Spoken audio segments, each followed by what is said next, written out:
Wealth and Work Futures Lab is a team of researchers, strategists, and human-centered designers working with employers, policymakers, practitioners, and communities to help build healthier and more compassionate futures.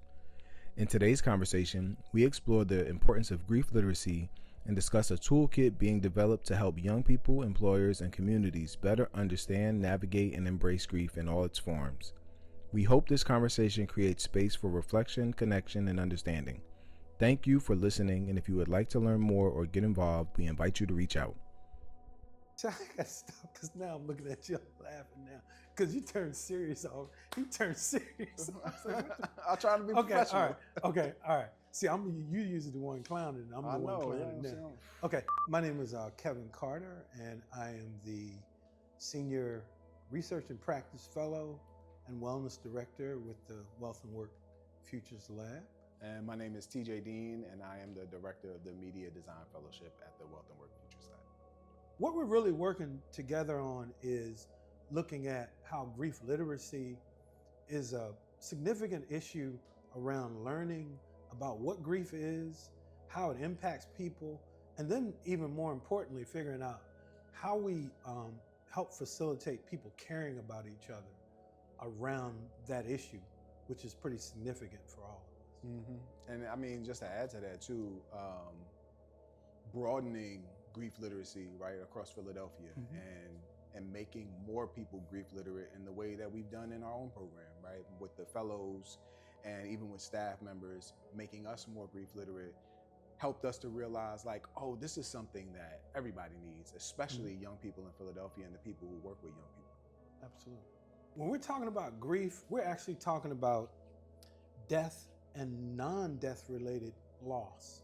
I think one of the challenges in building grief literacy is to open up that space so that people can know that the behavior, the feelings and the thoughts that you have in response to loss is pretty universal, and it becomes oftentimes more significant for people after they have a death. Yeah, I think one of the most poignant and informative just explanations of like the wide birth of grief was Weller's 5 gates of grief, right? So looking at these 5 gates of, everything we love, we lose, things that we expected and did not receive, the sorrows of the world. Help me out. What was the 4th one?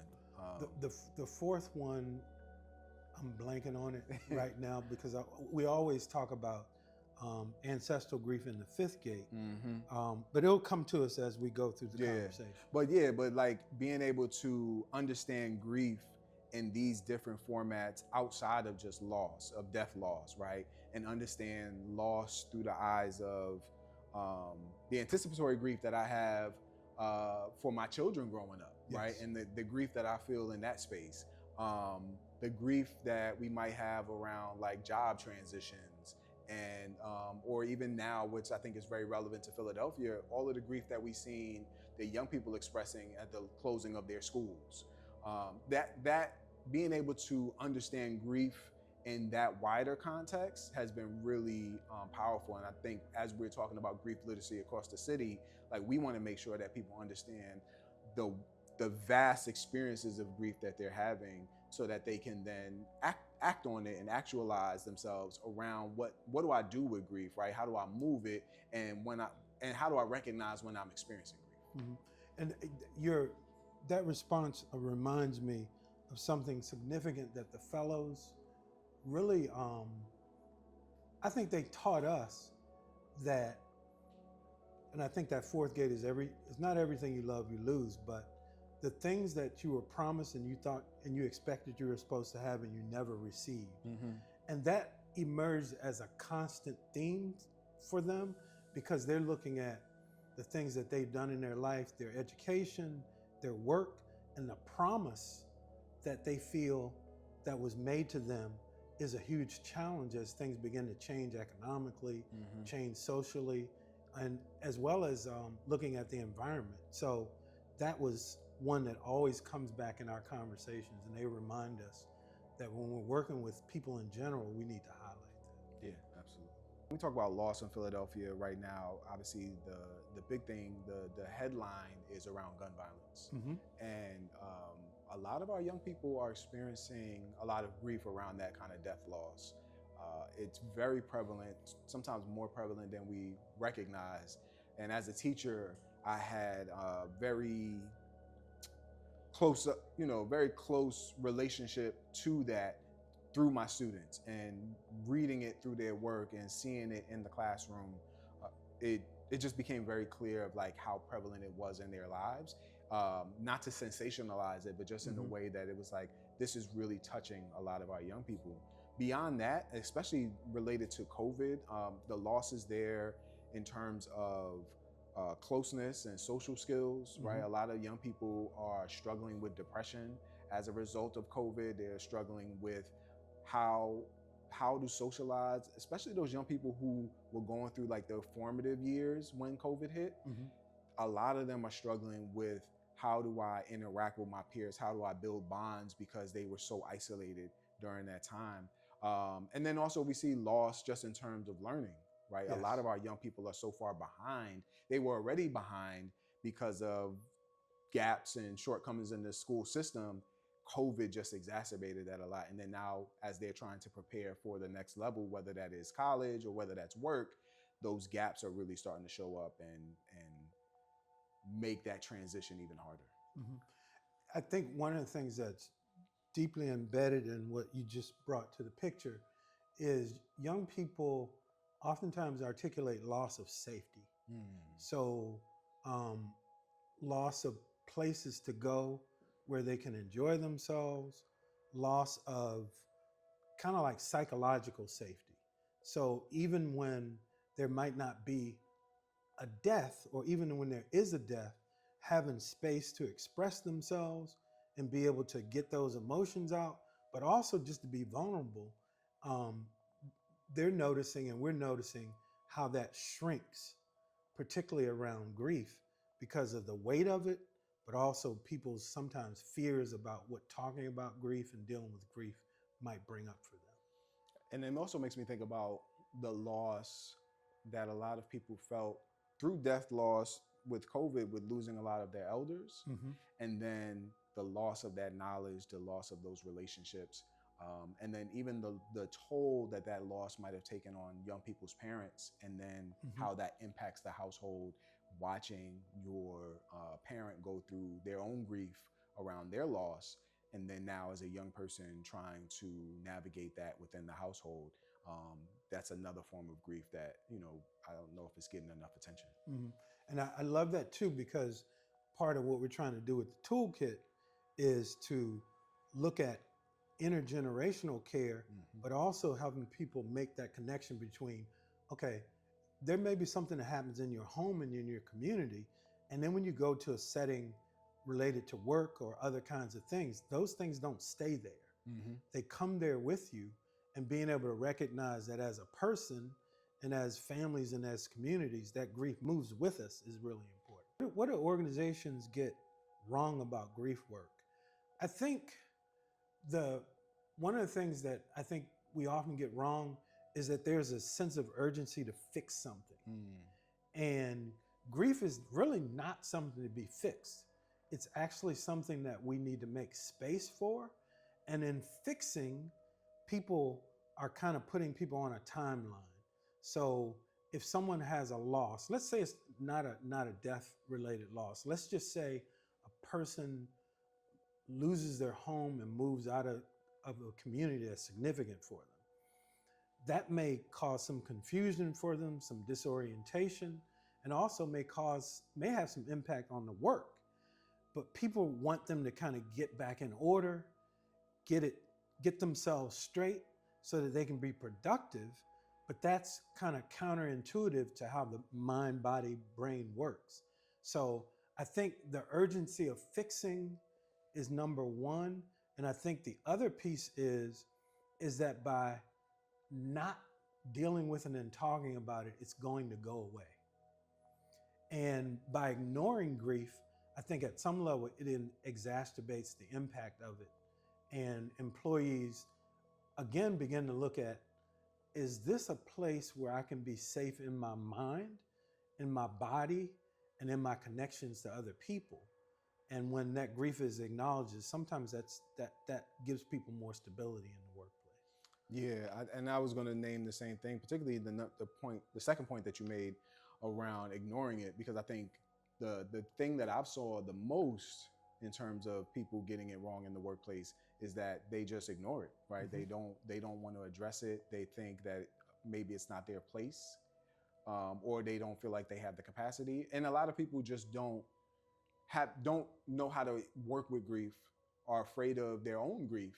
And so Mm-hmm. when grief shows up with, an employee or a colleague in the workplace, it's taboo, and it's something that people don't want to touch and often don't want to talk about, and often then creates this kind of distance between them and the person who's experiencing that intense grief, and so they shy away from it.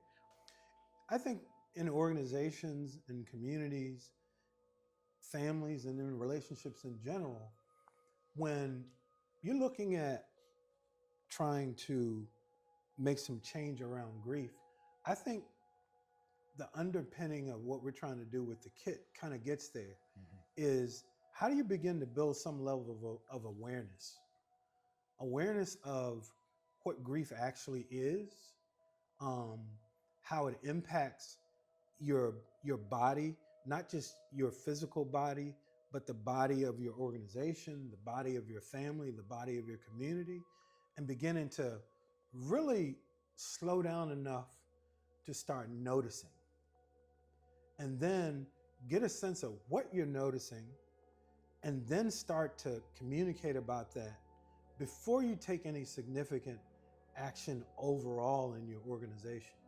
Because I think one of the things that we talk about is, and I think TJ just referenced this, is that not knowing actually paralyzes people. Mm-hmm. Because since they don't know, they feel like they're not going to do the right thing. Mm-hmm. So I think the first step is learning about what it is, how it impacts us, and then figuring out how to care.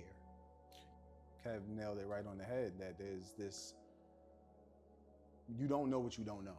Right. And the only way that you do know is by going out and seeking out those answers. And so we're hoping with the toolkit that we can provide a starting point for people, right? It's not all of the answers. It's not the final say so. It's just a place for people to begin and engage grief and not be afraid of it. I think that's the Yes. part that if a leader or somebody wants to make a change, they got to get over the fear of grief and step out into, okay, this might feel uncomfortable, but this is important. And that comes from that level of care, right? That I care about the people that I work with. I care about the community that I'm in. I care about my family. And this is something that's a part of our lives. It's not going anywhere. It doesn't matter how much we ignore it. It's always going to be here. We're always going to experience loss. And I'm better if I'm prepared for it. I'm better if I'm more resourced for it, right? In the way that we treat everything else, I'm better if I take action towards it. And so I think beginning with overcoming the fear, overcoming the hesitation, going out, learning, getting in touch with organizations, with people who have some expertise, and just beginning the process, taking that first step, I think is the best thing that leaders can do. I've always been guided to learning from my elders and from the experts. And so Kevin has been the number one resource for me on grief, and is a great resource and is open for people to contact him and learn from him and get services from him. And Kevin has pointed me and us, I think, overall as a staff and as an organization towards a number of other resources, and helped us to just even begin thinking about sourcing those resources from different places, whether it's podcasts, books, online, social media, other grief toolkits.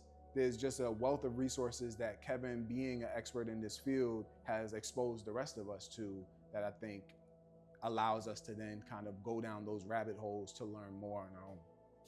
I think for me, if I'm going to be Philadelphia specific, one of the things that I learned the most from It's just engagement with individuals and families, because part of the learning for me is actually seeing how people learn and really learning what's your language around grief, and then how do we modify and cater what it is that we're trying to do based on the culture, um, and the lived lives of people that are around us. And I think that's really helpful. I mean, I think one of the things that we talk about all the time is we ask questions around where's the loss, and then after you ask that question, where's the grief? Where do you hear it in the music? Where do you see it in a school setting? How are people handling it? And then finding a place, that goes back to the question that you asked prior to, is how can you soften yourself in a way that allows an entry point? And I think that's what we do, is we try to find an entry point where we can engage with people in a way that's not aggressive, but allows them to come to us and come to themselves. So what has me excited right now is actually some of the excitement that is buzzing around the toolkit coming out. We've been in conversation with several organizations around the city, just letting them know that we're working on the toolkit and that we're, almost ready with the first prototype of it. And people are excited. They want to get their hands on it. They want something like this. And I think knowing that people want that and knowing that we're filling a need that Philadelphia has, that has me really excited. And to tag on to that, I think what this will allow us to do is to actually provide a level of respect and honoring of people who have actually been doing this work at another level. Because what's exciting is being able to highlight their work and to elevate the fact that this is something that is very natural and necessary in the city, and you have people who are carrying this, and we get to use what we've learned from them, but also from some of the experts, to put this together. Because I think the mythology around this work is that there's only a few people doing it, and people don't know what they're doing and what they're talking about. What we're saying is, if we come together as a community, this is going to provide the kind of care for the elders, middle-aged adults, young adults, children, and the next generations that will come through this city to live here, but just to be here and help to create more safety for everyone.